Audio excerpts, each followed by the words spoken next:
Welcome to Buzzing About Romance. I am Becky, and welcome to another episode of Buzzing About Romance. Today, we're diving into the melodious exploration of the often overlooked yet utterly enchanting element in romance novels, the playlist. Joining for this episode are our co-hosts Amanda, Jenny, and Heather. Together, we'll unravel the magic behind the song that authors carefully weave into the fabric of their love stories. From setting the tone to inspiring pivotal scenes, these playlists hold the power to elevate our reading experience. Whether it's a soundtrack that mirrors the character's emotions or a collection of songs that embodies the essence of the narrative, we're about to embark on a musical journey through the world of romance.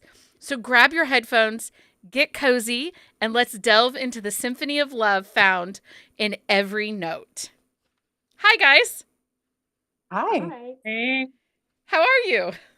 That's how are you? quite an intro, man. Did you like that?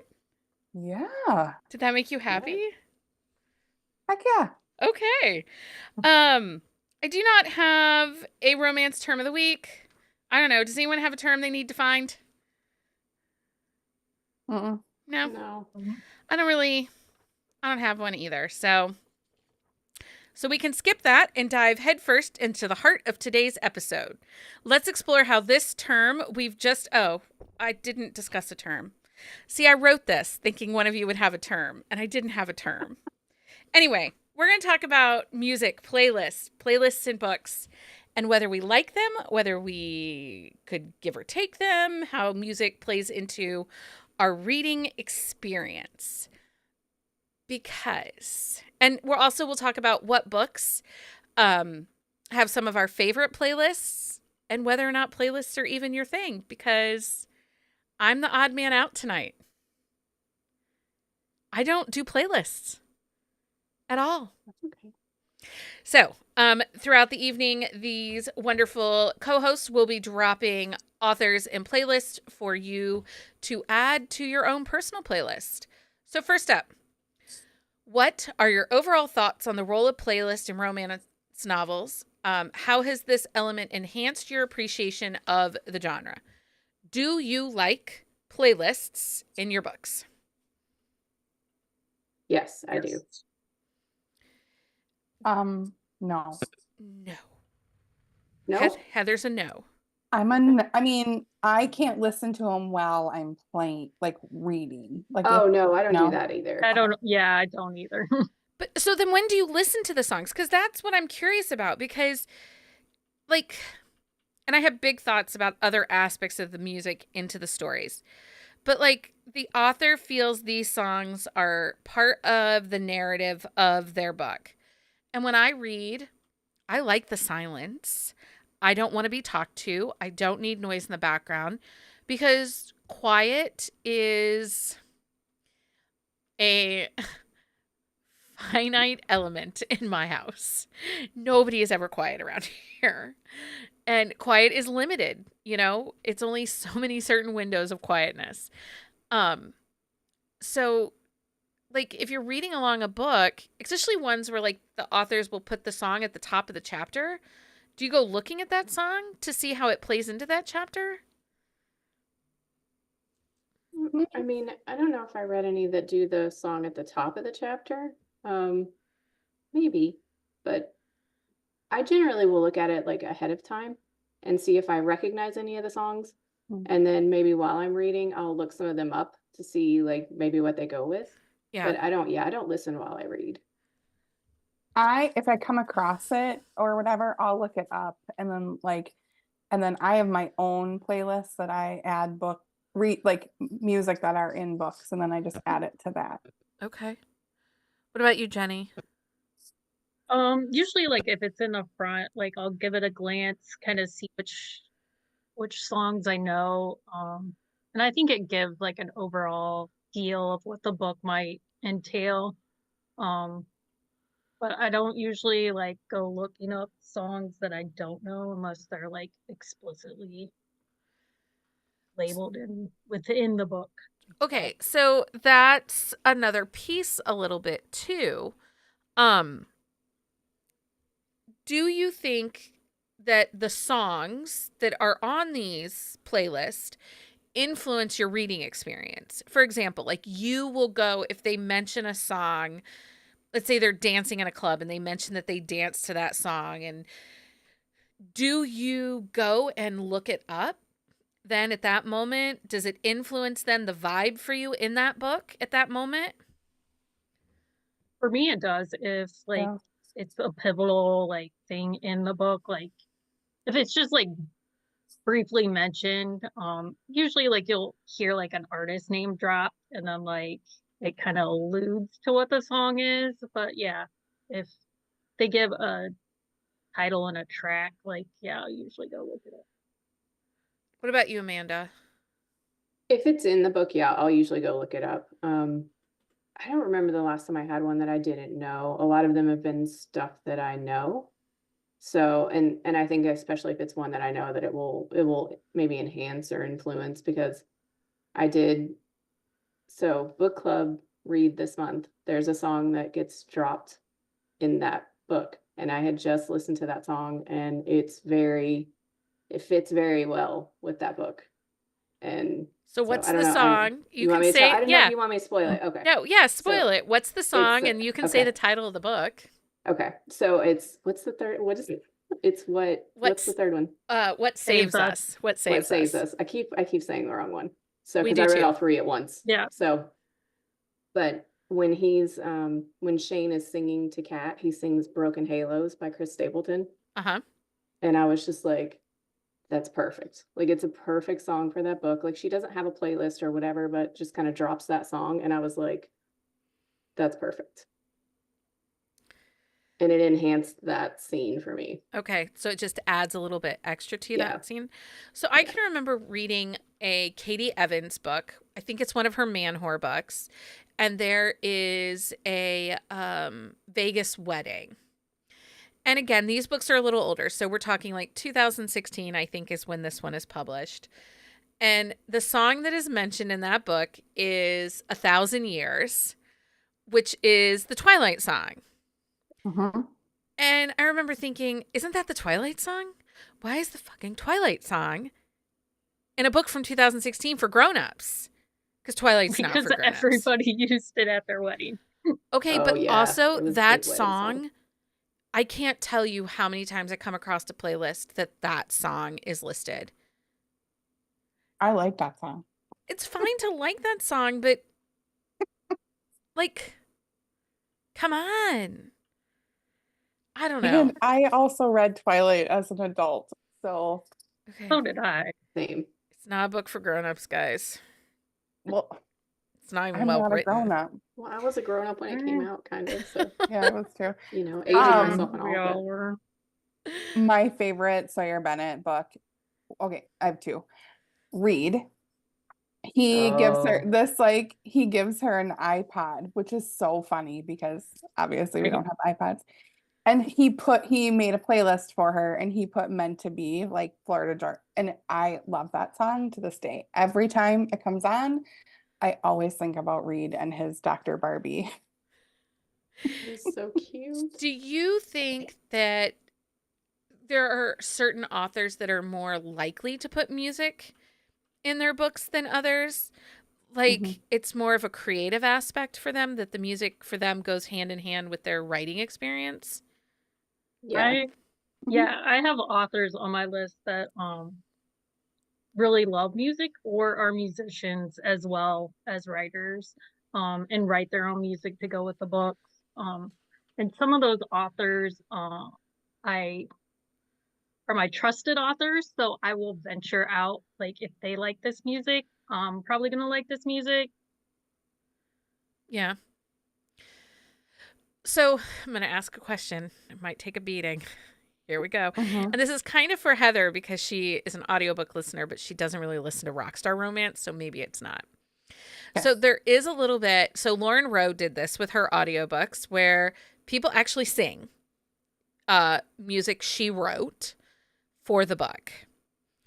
And in Britt Benson's latest one, Between Never and Forever, they sing the original lyrics that Britt wrote into that book. They perform it and sing it.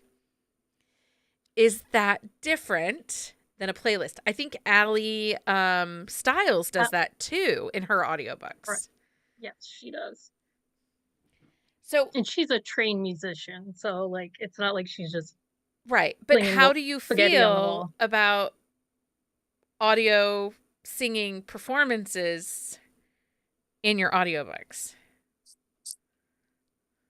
I've never heard one, so I guess I would have to maybe like listen to one or two. Well, and in like Lauren Rose books, she'll have actual YouTube links that you can, if like you're reading on your iPad, you can click over and watch the video and listen to the song. I did that with hers. Did you do that? Yeah, I did with Swoon. So what did you think about that? I didn't mind it because it's similar to me going to look up a song when I'm reading.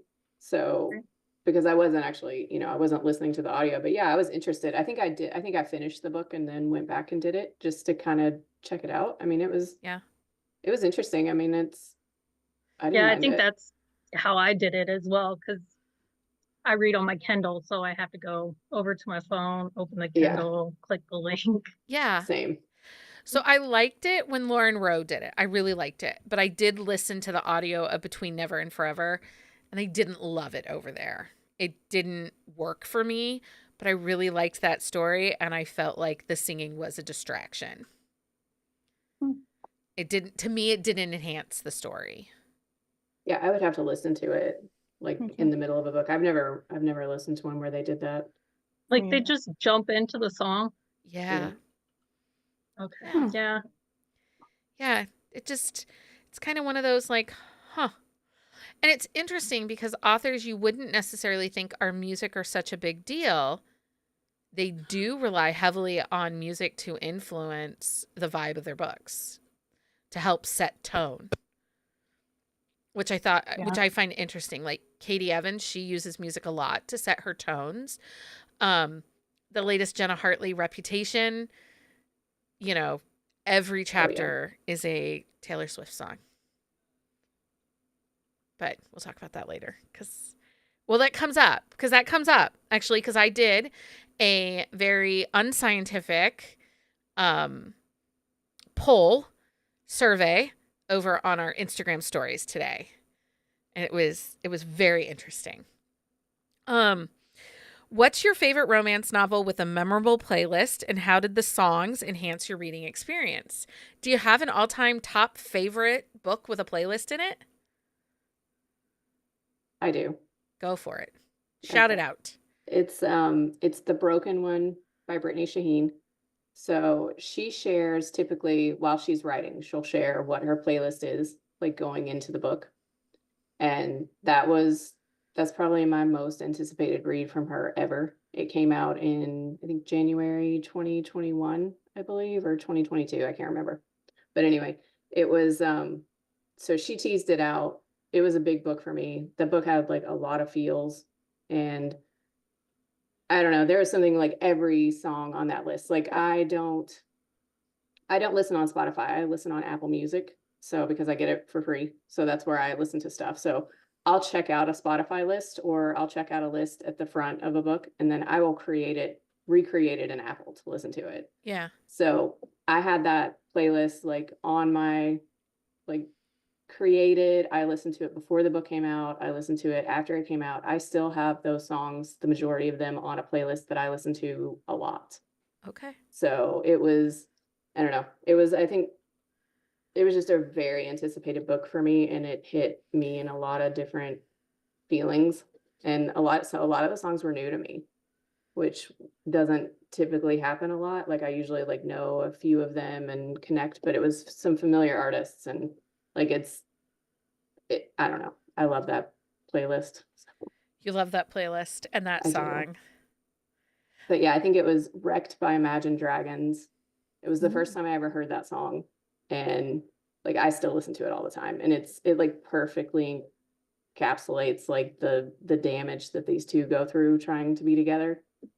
So What about you, Jenny? Do you have a favorite romance novel with a memorable playlist? Kelsey Kingsley, like most of the time, her playlists align pretty much with what I normally listen to, and Warrior Blue is probably my favorite book from her. So that would be my favorite. Dermot Kennedy, he uses him a lot, and he is like one of my absolute favorites. What about you, Heather? I don't like, I go through playlists when I see them, and then if I like a song, I'll put it on my playlist. So I have a few, like I Hate You, I Love You. That was it was like a college romance book that was really great. I loved that one. Megan Quinn actually had one in her book. It's called Fallen, and it is a really beautiful song. And every time I listen to it, like, so I think one, I have my own playlist, and then when these songs come up, I like remember the book. Does that make sense? Yeah. Yeah. But not whole playlists. And I also struggle to listen to a whole song. all the No, I way think through. that's fair. My attention span is like that of a gnat. No, I think that's fair. So I did ask over in our very unscientific Instagram poll, and responses I got was Maybe Once, Maybe Twice by Allison Greenberg, Little Lies by Helena Hunting, Cooper by Lulu Moore, which I know is on your list, Amanda. I have it coming up for another question you're going to Okay. ask. And then Amanda Richardson, apparently her books have really great playlists in them. Yeah, and I forgot all about it until you said that. And Hazel Jack's Fire Island books apparently also have really great playlists. But this brings up a question because Jenny said she really it's an artist that she likes this author tends to use, so that really helps her experience. But there is a downfall to these playlists and these popular music references in books, right? Because if somebody doesn't vibe with that style of music, or someone doesn't like that specific author or artist, because like Mariah Carey, she is an artist for me that I do not like. Like if I hear her Christmas song even once in a Christmas season, somebody needs to die. Like I think elves and reindeer die every time that song plays. I'd rather hear the one that's Whamageddon. I'd rather hear that 7,000 times. Come on, Becky. I like Wham. Than Mariah Carey. So if you use an artist, especially like right now, so I asked another question over on Instagram about what is like a popular artist that we often see used in novels and in playlists right now. And of course, like more than half of the answers were Taylor Swift. And lots of responses were, and it's overdone. But if you have someone that's not really into that style of music or is not a fan of hers, you potentially just ruined that book for that reader. Yeah, but I think too, like, I don't listen to every playlist. So if I look at a playlist and I don't necessarily vibe with the songs on it, I just skip it. Like, I just don't, like, I don't like look at it in relation to the book at all. Yeah. Mm-hmm. Same. Well, until you accidentally pick up a book like an Elizabeth Morgan or the latest Jenna Hartley that is a pure dedication to their love of a certain music artist. Yeah, and I think that's different than a playlist though. That's like the dropping it inside the book, right? Well, but it was a full playlist, and both of them have playlists in the fronts of those books. Okay, I got you. So and most people, so I did ask, how do you feel about popular songs being referenced in books? And more than half the people said they don't mind it. They like it. And about 40% said no, they don't like it. Because I think it becomes a little bit of a sticky wicket because music is very personal. Mm-hmm. And you know, you love that song Halo by Chris Stapleton. I don't even know the guy's name. But what if I hate that song? What if I have a horrible memory attached to Yeah. that song? Then potentially you just ruined that book, or the author did, for my reading experience. Yeah, I mean, and then it depends on how maybe that's personal to the author, Right. like, so It just I becomes a don't little bit know. of a sticky wicket is all. No, I Like, agree. I mean, I'm gonna be, maybe I'm just too much passive, but I'm like, nah, if I don't like it, I don't like it. Like, I'll just like ignore it. well, I DNF'd Yeah. the Jenna Hartley book because it was too much Taylor Swift. The Brooke Morgan, the book, Come Oh, Here, Montgomery, or Brooke Montgomery. Yeah. That book Lindsay and I did a quick shot on. Like, the horse's name was Taylor Allison Swift, and every time they talked about the horse, it was Taylor Allison Swift. And the whole playlist was nothing but that. And it's like, ugh. But also Beyonce was another name that came up that is sometimes overused. Well, and there's a difference between like, I mean, one song being referenced to like all the Everything. way throughout. Yeah. Yeah. Right. Yeah. Yeah, I guess like if I didn't like somebody, I'd be like, I'm not gonna listen to that. Well, how Um, else? So when we think about playlists, what all could they influence within the book outside of your reading response, right? So, do they enhance character development? Do you think playlists enhance character development? I actually just more like when they bring up a song. So like maybe he's kind of like really likes 80s music or something.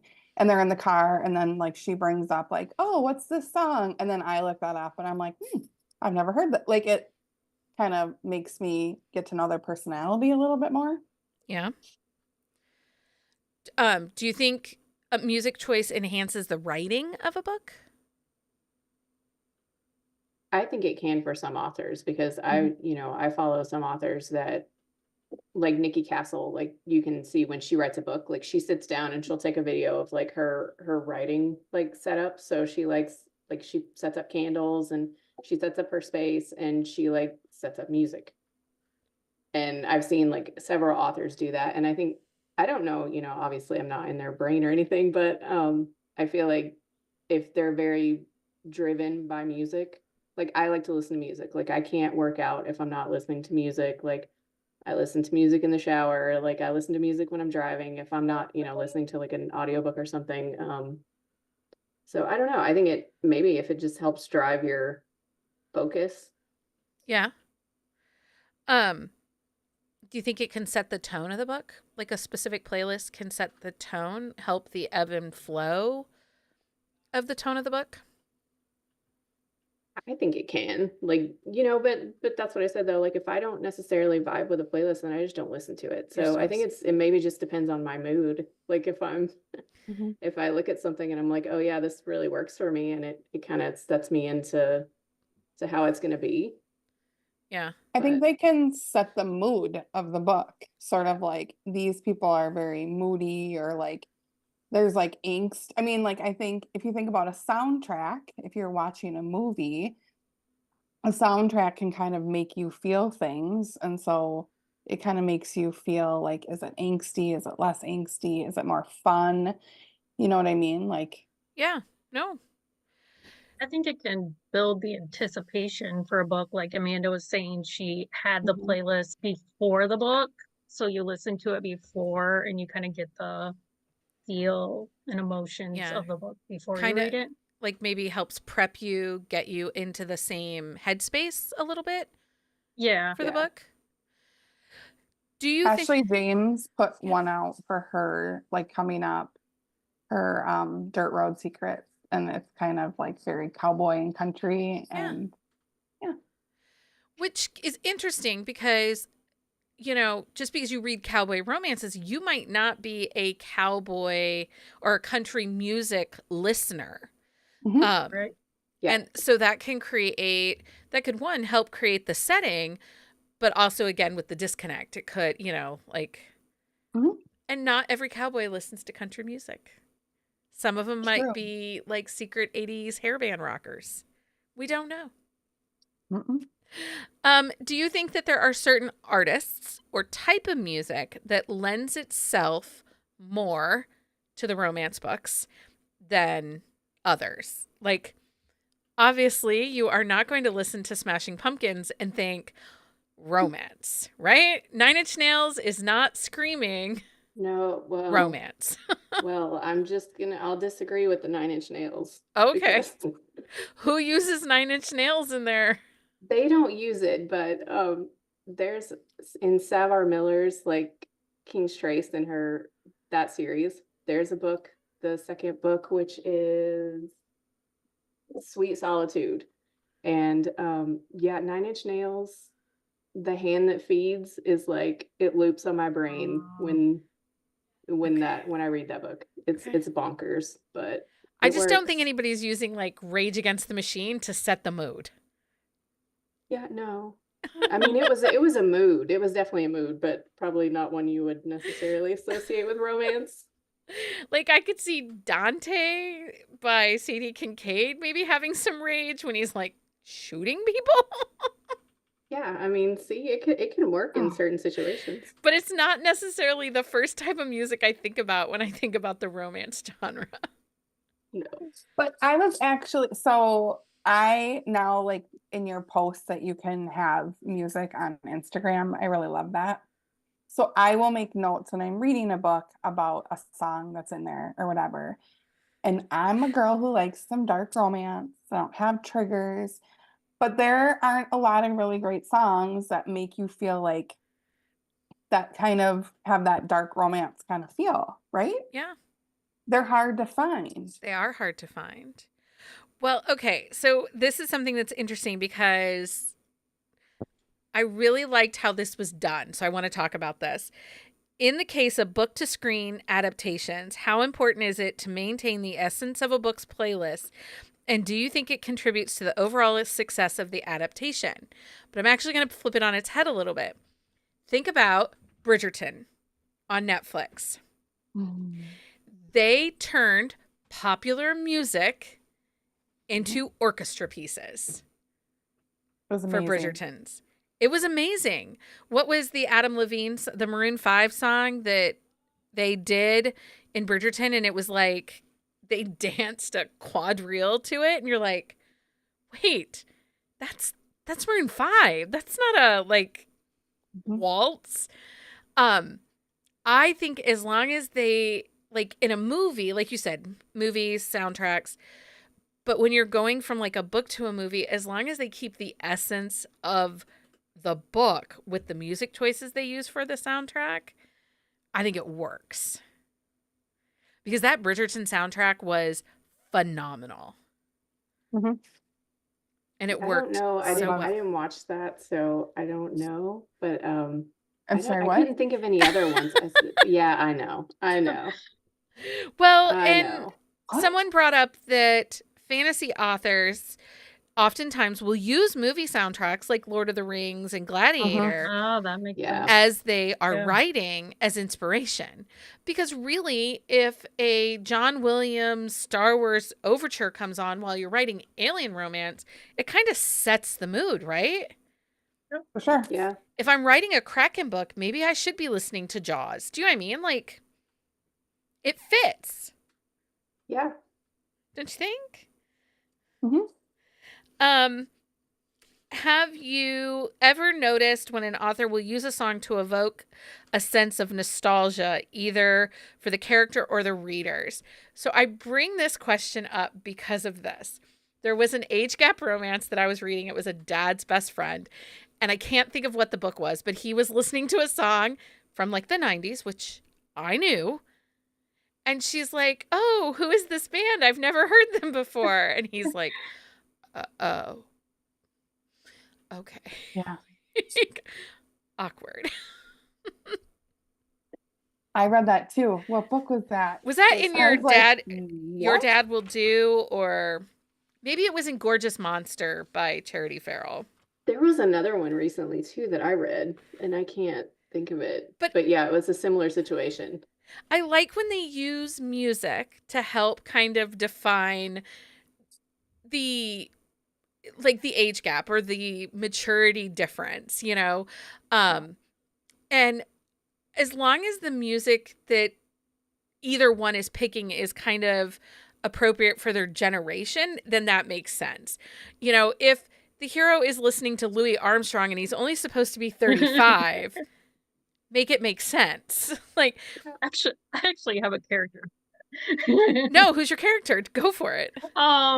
For Kelsey Pinkley again, she has an age gap where he is like, I can't remember his name, but he is super young. Searching for Hemingway is the title of the book. I believe that's the title. And yeah, he's super young, she's older, and that's part of their bond is like their love for older music. Okay, that can make sense. I was But go I ahead. think if they have old souls, like you sometimes read a character and you think like they have an old soul and they will like older, music. Like my 17-year-old loves 80s like music. He listens to the same thing that my husband does. And I'm like boy band, Taylor Swift, New Kids on the Block kind of gal. Yeah. So maybe it kind of is their personality too, like they're kind of quirky. Like I think about Violet, or not Violet, oh my Lavender. God, Lavender. She would be like the type that I would think that would listen to all the like Broadway musical shows or Yeah. music. You know what I mean? Yeah. Well, there was a song or there was a book recently. It was a single dad nanny romance, and the kids were obsessed with the soundtrack from Trolls. And it was like Justin Timberlake and all of this stuff. And the dad hated it. Like, he was like, you don't have to let, and she's like, no, I love it. Like, I'm singing it with them. And I'm like, okay, that fits. I think that I read a romance a while Oh, I ago. think that was the Tia Louise one. Was that the Tia Louise I one? think so. A little twist. Maybe. Yes, it might be I that think one. so. But there Yeah. was another one recently I read where like he has to put the Kids Bops version of the song on because the nanny was listening to the adult version and the kids started singing it and he's like, we need to switch that up." So they could listen to the Kids Bop version. And I like that because it's funny, right? Like it becomes situational at that point. But then there are other times where a song will be pivotal to a scene, and I don't recognize it. Like I don't know it. And it talks about like how the beat pulsed, especially like when we're talking about like kinkier romances, BDSM. I think a lot of kinky BDSM romances have playlists. Like if you think of 50 Shades of Grey, he would put like his iPod in the dock before they started their stuff. Oh.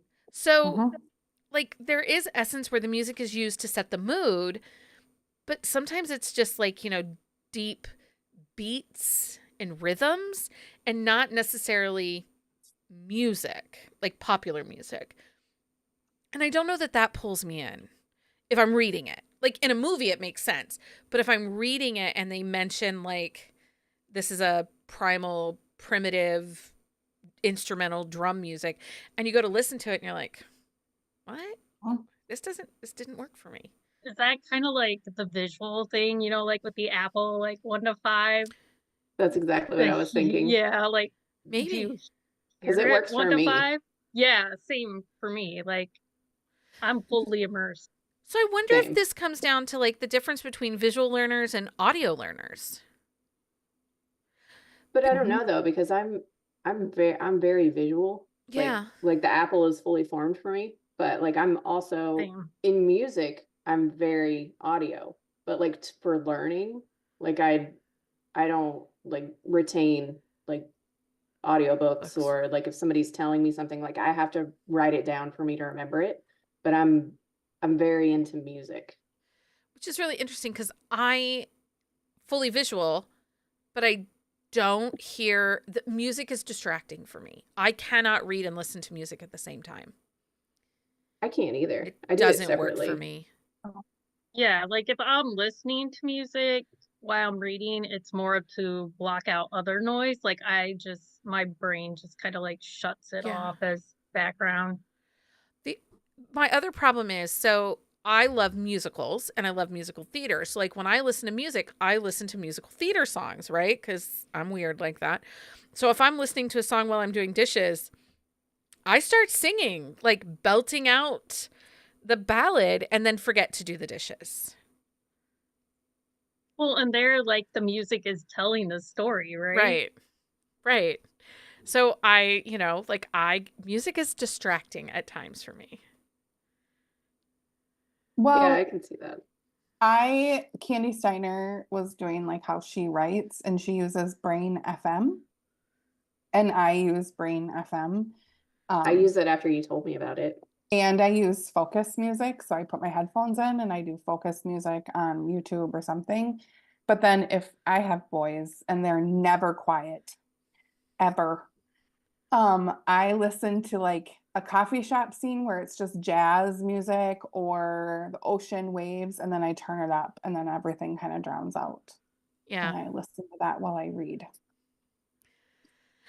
I started wearing headphones when I work so that people will know I'm working and not just sitting at my desk looking pretty. Cause I do that. But really there's nothing playing. I just am using it as a visual for the rest of the people that live in this place to leave me alone. You're outing yourself. Cause if I start, they know. It's supposed to be a sign to go away. But if I put noise in there, then again, I'm distracted, which is part of the reason that I stopped having to work from coffee shops. Because then I get distracted and I start people watching and, thinking about the muffin or the cup of coffee I want. I wonder if you listen to like music that is supposed to like put focus, like it's designed for people with ADD or ADHD. Maybe. It's like the beats per minute. Yeah. Telling you, I get Chilled more done. Cow is my favorite. What is it? Send that to me. Chilled Cow Chilled Cow. on YouTube. Okay, so do you prefer to see the playlist released with the book, after reading it, or before the book? How does the timing of the playlist release impact your reading experience? So Amanda shared a little bit about like Brittany Sahin's that you kind of got little samplings going in. Yeah, I like it before because it'll give me a chance to get a mood for how they're feeling for the book. Okay. So, I mean, that's how I prefer it. Like, What about you, Jenny? Do you have a preference? I would say before or when the book's released. Like maybe if I haven't read the book yet and then the playlist comes out, that would be fine. But like afterwards, I'm probably not gonna go back to it if I've already read the book. What about you, Heather? I think it has to be an author that I really, really like and that I'm anticipating this book for me to get into the playlist. That's I feel like I'm super distractible, and I think maybe the music could distract me versus keep me focused on the actual book. Have you ever known an instance where readers have contributed to the playlist, creating a collaborative experience between the author and the reader? I don't know if it was necessarily like collaborative, but I had mentioned like Savar Miller, and she does in her Facebook group, like she'll talk about like what she's listening to, like to get ready for a book. And I know that a lot of her readers will throw out songs that kind of remind them of her work. And she has a couple of artists that she listens to like a lot. And I think they kind of like they talk in the group, and I think maybe sometimes she uses suggestions from there, but I don't know of a complete like collaboration like that anywhere. So I think a crowdsourced playlist for a book would be Yeah. fun. Yeah, I do too. If an author said, okay, you guys, this is kind of the vibe, enemies to lovers, hiding secrets, long-standing feud, off the charts chemistry, what songs would scream to you, or, an age gap. he is still feeling the 90s vibe of life, and she is, really in her T-Swift era or something, like what are some of the Yeah. songs that would be, you know, different but similar to help with those shared experiences? I think that would be incredibly engaging, and it would make you more excited for that book. Yeah, I Yeah. mean, I would get into it. I would too. Because again, like we have been doing, and it stretched on a little longer than I think we planned originally, but we've been doing this plot a book with Sawyer Bennett, and it's been really fun. And we're just getting back into it this next week, and I'm kind of excited about it. Like, Mhm. we've built these characters together, and like we know things, but I can't wait to read the whole book. Like how she takes all of our different ideas and how they're going to, assemble. So again, if we can give an author a song that maybe inspired a scene in a book, I think that would just add to the excitement of that book. So in that vein, when I was reading the first two books in Marie Johnston's new series and her Oil Night series, Mm-hmm. so we were leading up to Wilder and Sutton. Like I had a playlist in my brain for songs that reminded me of them before I ever got to that book. And she doesn't do playlists, but No. I have one. So You should share that with me. I love them. so it was Did but you yeah, the share two it big with her? No, I You didn't. Because it should. was well, she doesn't I don't know. She didn't do playlists, but But She it would might love be a that. situation. Okay, so let me tell you, especially when it comes really to any of the majority of the authors that we read. yeah. If you share something like that with them, they would love that, because it might be a situation for someone like Marie. She's a single woman show.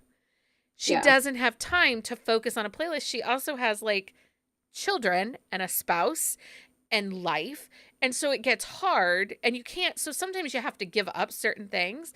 Mhm. Oh yeah. But if you said, okay, listen, in my lead up to reading Sutton's book, I created this playlist with the vibes that I have going for this series. I wanted to share it with you. She, I think, would be incredibly responsive and excited about Oh. that.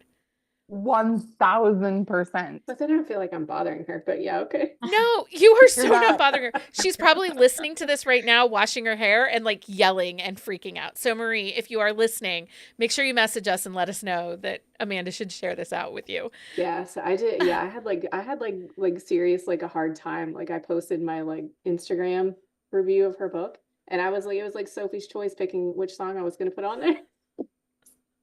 I'm gonna need the playlist for sure. I'll have to go back and look because I don't know if I saved it. So, but I know most of it. Yeah, but Okay. I think that a majority of the authors, like, so Avery Flynn, her book Anger Bang, it takes place at an 80s destination reality TV wedding. Like, I just listened to that quick shot today. and it was so funny, but seriously, like, I was thinking of all the like Debbie Gibson when they're in, like, I think we're alone now, like that song. That's Tiffany, I Yes. think. Is that Tiffany?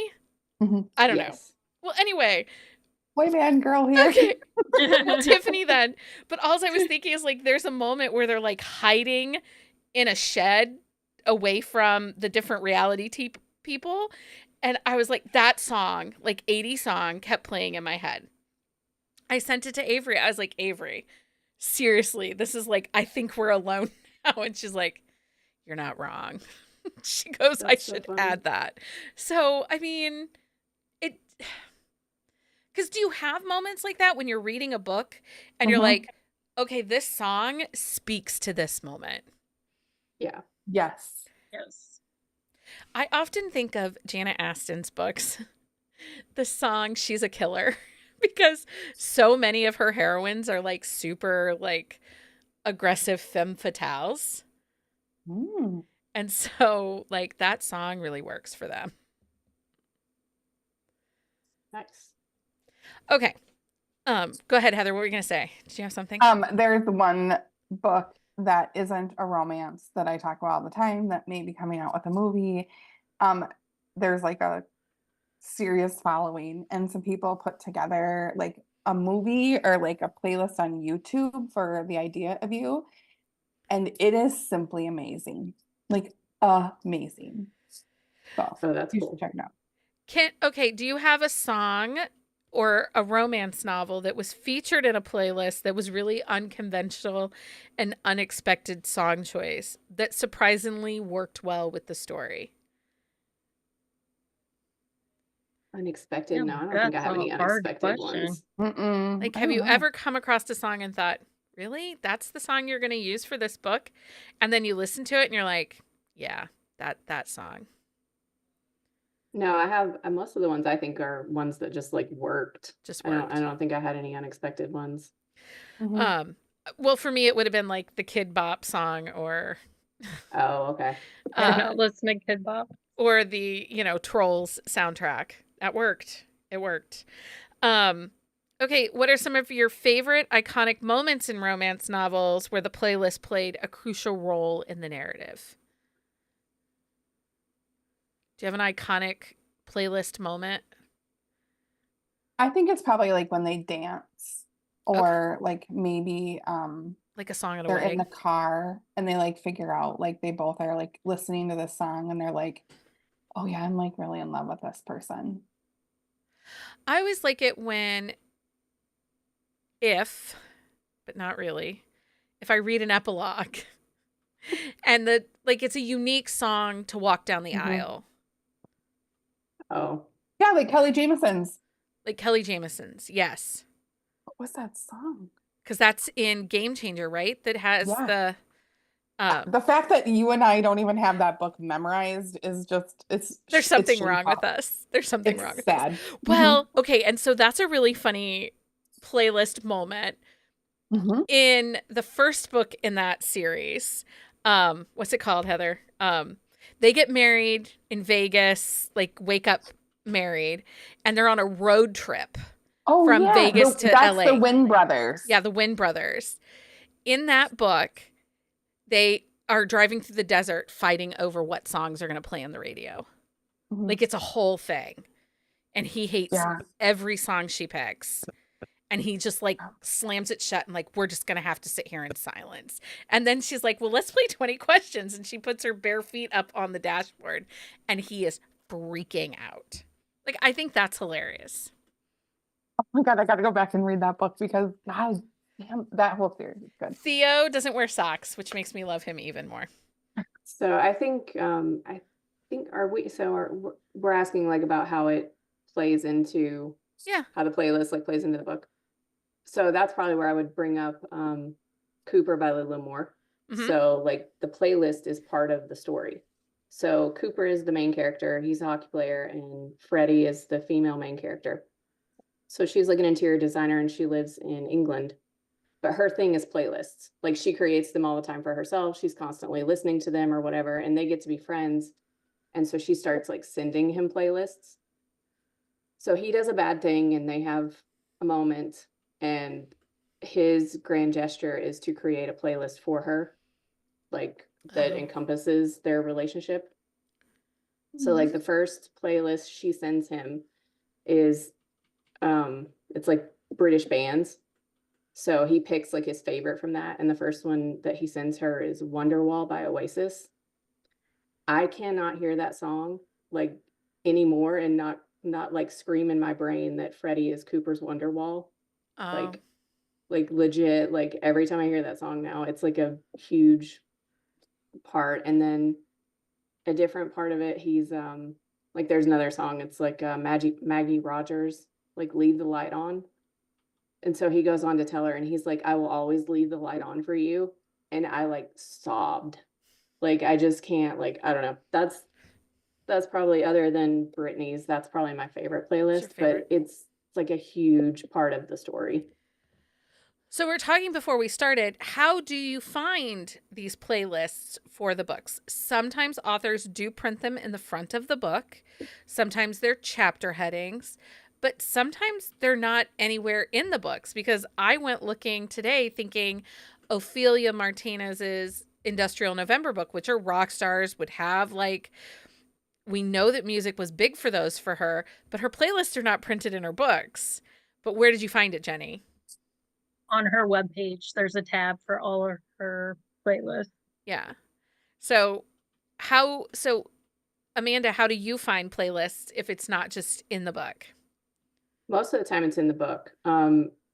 And a lot of the authors will link like the Spotify link Yeah. in so I'll pull it up on the phone or whatever. Even the Lauren Rose stuff, like the YouTube links and stuff like that. A lot of times I get it in their like reader groups in Facebook. Yeah. Yeah. Or Like if they're doing it like that. their newsletter sometimes has them. Oh too. yeah. I didn't Yeah. even think about that. But yeah, I didn't think about the website because I totally thought Ophelia had playlists too. I mean, so I'm not good at Spotify, and I know Amanda's on Apple Music. I'm on Amazon Music. I'm using Google Play. And Jenny's using Google Play. Who uses Spotify? And can you just search the author's name and come up with playlists? So I use Spotify because it's cost effective with teenagers. Sure. Apple Music is not cost effective, and apparently they don't. I think why probably kids and maybe other people really like it is I think you can share out, right? Right. And I think you Yeah. can collab or whatever. So like my son Owen has a playlist with all of his hockey friends. So I think that's why. So I use Spotify. Okay. But Now. do you search authors' names and come up with playlists then? Yes, sometimes they come up and sometimes they don't. So like I have tried to look up Lulu Moore's just now and I couldn't find hers. But I have Ashley James. I know Jessica Peterson also has playlists on Spotify. The thing with Spotify is I think it's like almost like a QR code. So like you can scan it and then it pulls it up. Oh, Well, okay. and I guess you can follow authors, but they have to set a public profile. So it has to be a searchable profile. Oh, okay. Interesting. And if you aren't a Spotify person, you have to pay to get the full playlist. Freebies are just bits of the song sometimes. Usually, Or- like in my experience, That's if not you been my click the- experience. Yeah. Yeah, like you click the link and you just can't select which songs you want to listen to. You just have to listen to them in the order Yeah. they are. And I know Brittany Shaheen puts like a note at the bottom of hers. So she'll print hers in there and she'll link to the Spotify, but she puts like a disclaimer and says that Spotify will add songs too that they think would go on it. So I don't know if it's because she shares it out publicly or whatever, but Spotify will actually add music to it that may not necessarily be on there. Interesting. So I think anyone can get a Spotify account or Right. whatever. Yeah. But it has ads. Right, only- which is the same as Pandora. Listen, I survived mixtapes in the 80s and the radio. I was Same. the go girl that could hit play and Same. record at the same time. Yes. Same. Like as the DJ was breathing before the music started. I never missed an intro, people. I totally agree because we just switched over. My youngest was using Amazon. My husband was using Sirius. And I said, no, we're all doing one. And we did Spotify. So we switched over. And then I got some complaining from one of them that said, now I have ads. And I'm like, you're not supposed to because I'm paying, damn it. So But I mean, as a kid that survived the playlist or the mixtape era of music, I mean, Casey Kasem and I, we were like this. He's also the voice of Shaggy, in case you were wondering, Jenny. So that goes to the Mystery Machine. Okay. That's funny. Coming That's with us, so huh? funny. Just another reason to get a Mystery Machine. that's Okay, Yeah, I only use Apple because I get it for free. Let's which be is fair. Yeah, it's YouTube Music, not Google Play anymore. But yeah, we pay for the like premium YouTube, so my kids don't watch unrelated ads, and yeah, it's free. It's fine. Does anybody have any playlists or books they need to mention before we move on to the next thing that they didn't get to? What are we moving on to? Hold on. Oh, new segments. We're done talking about playlists because we've been talking playlists for like an hour. All right. I was just making sure I didn't have anything one. else. I have a playlist if anyone is that interested. It's like You'll share your is, like, Spotify QR code thingy for us all to download it. it's 142 songs in 8 hours. So That's some commitment. And I realized when I was moving things around that I'm a big fan of Justin Bieber. I could see that. That's funny. Thanks, I'm apparently a believer, or whatever the heck they call it. Like, my husband goes, "How many Justin Bieber songs are we going to listen to today?" And I was like, "Well, Funny. I actually apparently am a fan." Does anyone have any other book or playlist they need to talk about before we move on? The only one that I had that we didn't talk about, I think you were asking, I don't think we talked about it, but a specific song that goes with a specific scene. Yeah. So in Sophie Lark's Brutal Prince, like there's a song in there called Sweet But Psycho. And the part where she so she eats a strawberry because he's allergic, and Yeah. that's their first kiss. And every time I hear that song, I think about that scene. But it's like it's perfect. It's Well, absolutely that's the perfect. song that's the alarm for my child's medication on the Is weekends. it? Yes. I love it. Jenny. What song? She's a little It's bit called psycho. Sweet But Psycho by Ava Max. Okay. New segment. Can you guess the book? Each week we will share a quote from a recent or popular Buzzing About Romance read. You have the chance to email us your guess at quotes@buzzingaboutromance.com. We will announce the correct guess on next week's show. Last week, the quote was, "Someone once told me that dreams are temporary longings. You want one thing, and when you ultimately achieve it, your dream morphs into something new, something bigger than anything else you've ever thought possible." Do any of you know what book that was from? Yes. No. It's from Hold Me Today by Maria Lewis, and Leah picked that quote. This week's quote. And I'm going to give a hint beforehand. This week's quote has been shared in places. And I know what it is. So that may give you a hint as well. It has been shared in places. Life hack. Surround yourself with women who only want to see you happy and will lift you up and cheer you on like it's their job. Which I thought was appropriate because this is National Women's History Month, and Thursday was International Women's Day. And so I thought we need kind of a girl gang vibe quote this time.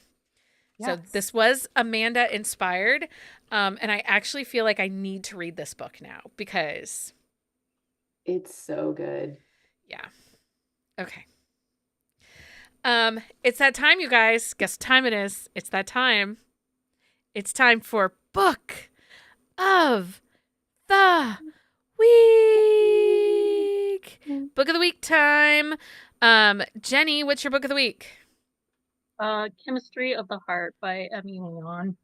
I am like in love with these books, STEM rep, and I actually have a song for the book. You have a song for the book? Yes, A Little Bit Yours by J.P. Sachs is this book to a T. It is. I love Emmy's books, so I'm so glad you love Emmy's books. And she has a new one coming out on Thursday, so. Yes, I am all yes. The The overarching storyline. And I know things, and I can't tell you things, but I know things. For sure. Brats. That's mean. We're not name calling. And you just rub it in, why don't you? Heather, what what's she your book of the does. week? Reluctantly Royal by Aaron Nicholas. Oh my gosh. He is a prince of this little island, and he's slated to be king. He's abdicated and then he's come back, and he falls in love with this nerdy farm girl. She's so And nerdy. So his swoony stuff that he does for her is so adorable. And he's like this big gooey cinnamon roll. And then in the bedroom, he is not.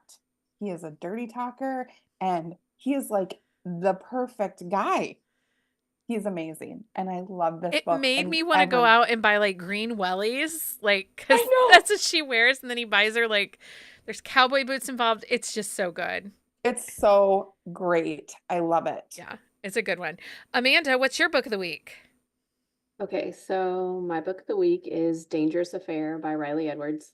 It is book 7 in her Take Back series. It's the final book, and it's Wilson. He's the team leader. And we've been waiting on this book forever.